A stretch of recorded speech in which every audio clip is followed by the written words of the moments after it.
I did not discover my husband through lipstick or perfume. I found him through a bank code that did not belong to our life. My name is Claire Hawthorne. I am 39 years old, and for 7 years I believed I was married to a man who loved stability as much as I did. We lived in Raleigh, North Carolina, in a quiet neighborhood where the trees arched over the streets like old guardians. From the outside our home looked calm and settled. From the inside something had started to feel off. There is a certain way sunlight falls through the front windows of our living room in the late afternoon. It usually feels warm and familiar, like the house is welcoming you back. But lately the light felt thin and cold, like it was passing through something hollow. That was when I knew something was wrong. Not because Lucas had done anything obvious, not because of another woman or a strange message. It was because the air between us had changed. Lucas Hawthorne was my husband. He worked in consulting and he had always been charming, always confident. We had routines that never changed. Friday takeout, Sunday grocery trips, morning coffee at the same time every day. That kind of predictability makes you feel safe. It makes you believe nothing bad can sneak into your life unnoticed. But 3 weeks ago something shifted. He started keeping his phone closer. He smiled a little too much. And I started feeling like I was sharing a house with someone who was slowly packing up a secret behind my back. I did not panic. I did not confront him. I did what I do best. I watched. And what I was about to uncover would turn my marriage into a battlefield I never asked for but was forced to fight. It started with small things that were easy to ignore if you wanted to keep believing in your marriage. Lucas used to leave his phone on the kitchen counter while he cooked or answered emails. He would even ask me to reply to messages for him if his hands were wet. There was nothing to hide because he believed there was nothing to hide. Then he stopped doing that. The phone moved from the counter to his pocket, then from his pocket to his nightstand. Then it started facing down whenever he put it on the table. One evening we were sitting on the couch watching a show we had seen many times before. His phone buzzed between us. I glanced down and saw a small moon symbol on the screen. Do not disturb. Lucas never used that setting. He always said he needed to be reachable. Before I could say anything his hand shot out and grabbed the phone. Just work stuff, he said without looking at me. His eyes stayed on the screen. His jaw tightened like he was holding something back. Later that night he took the phone into the bathroom when he went to shower. The water ran. I stared at the closed door and felt something in my chest tighten. 7 years together and suddenly I felt like I was sleeping next to a stranger. The next morning he kissed my cheek instead of my lips. He drank his coffee too fast. He checked his watch every few seconds. It felt like he was counting down to something I did not know about. I told myself I was being dramatic, that marriages go through phases, but deep down it felt like hearing a quiet leak inside the walls. You cannot see it yet, but you know something is slowly breaking. The proof did not come from a message or a confession. It came from something far more ordinary. Our bank account. The joint account Lucas and I used for bills, groceries, and the mortgage. One quiet morning I logged in to pay the electricity bill and scrolled through the transaction list. Everything looked normal at first: utility companies, grocery stores, gas stations. Then I saw a charge that did not belong: $12.50. The name was shortened and unclear. HBR Consult. I had never heard of it. I clicked on the details.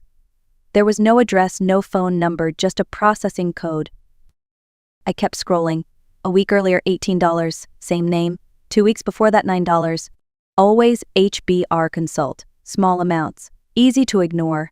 The kind of charges that hide in the background of a busy account, but they followed a pattern.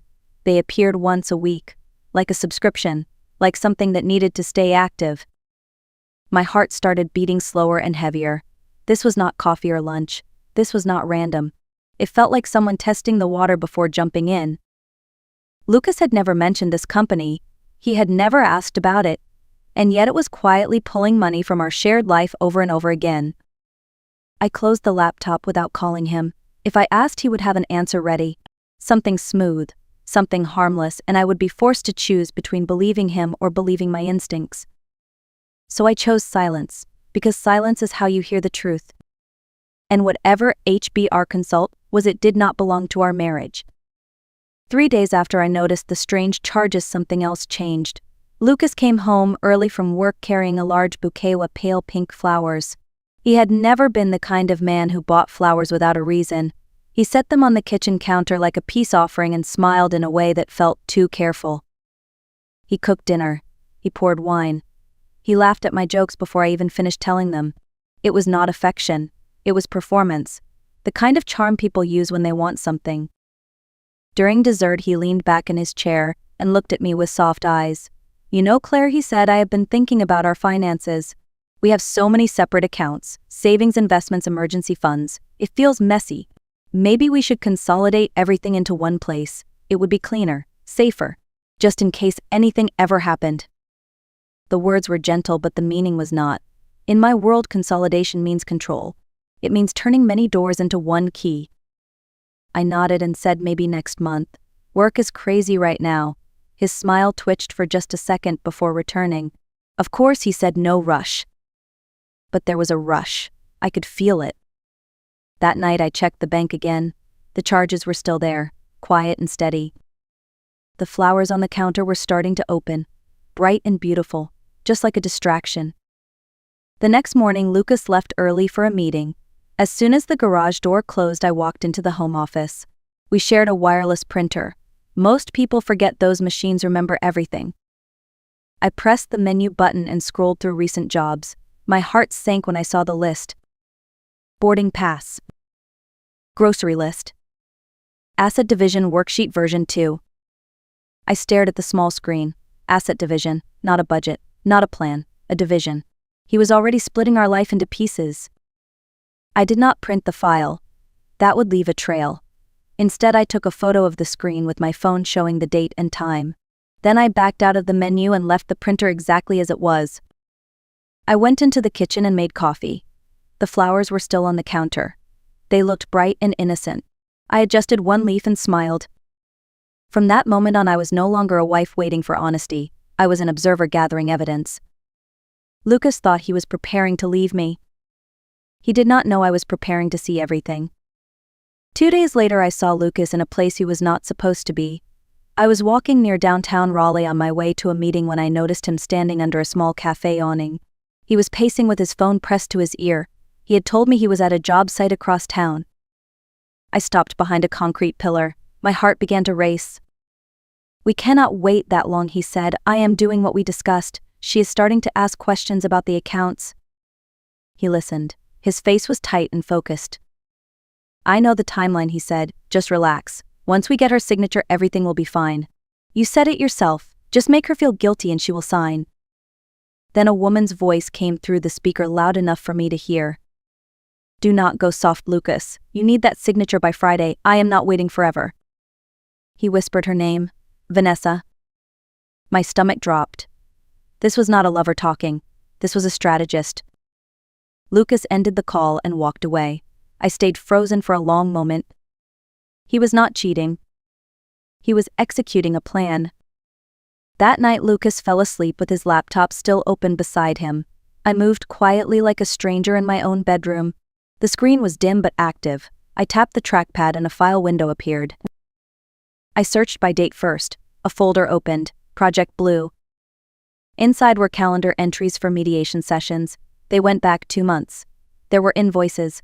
Thousands of dollars paid to consulting firms I had never heard of. The dates matched the strange charges on our bank account. Then I saw the document that made my hands shake. Postnuptial Draft Version 4. It was written as a love document, a recommitment to marriage, but every clause stripped me of rights. It said that in the event of divorce, anything not clearly listed as joint property would go to Lucas. That was the plan. He would tell me our marriage was in trouble. He would say he felt insecure. He would ask me to sign this to prove my loyalty. Then once it was signed, he would file for divorce and walk away with everything. I took photos of every page. I closed the laptop. Lucas was not leaving me. He was trying to erase me. The next morning, I sat across from a woman named Rachel Moore in an office that smelled of old paper and polished wood. I showed her the photos from Lucas's laptop. She did not gasp. She did not look shocked.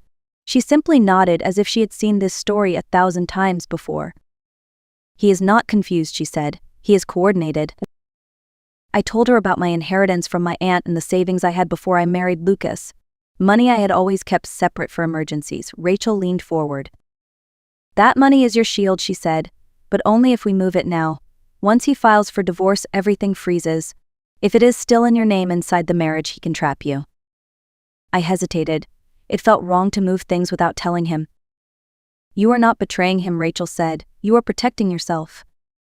We created a separate property trust that afternoon. My inheritance, my premarital savings. Everything was transferred into it. The money disappeared from the accounts Lucas could see. Before I left, Rachel gave me one more instruction. Set a small trap, she said. Open a new bank account. Put a little money in it. Leave it visible at home. If he is watching you, he will try to access it. That night I did exactly that. 5 minutes later, my phone buzzed. Failed login attempt.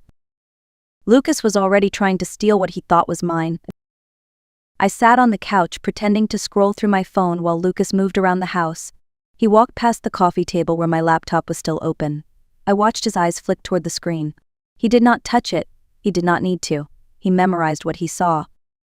A few minutes later, I heard his footsteps retreat to his office. I counted silently. Then my phone vibrated. Security alert. Failed login attempt. The trap had worked. Lucas was not just hiding things, he was actively watching me, tracking me, trying to access anything that looked like money. I felt something change inside me. The fear drained out. What remained was clarity.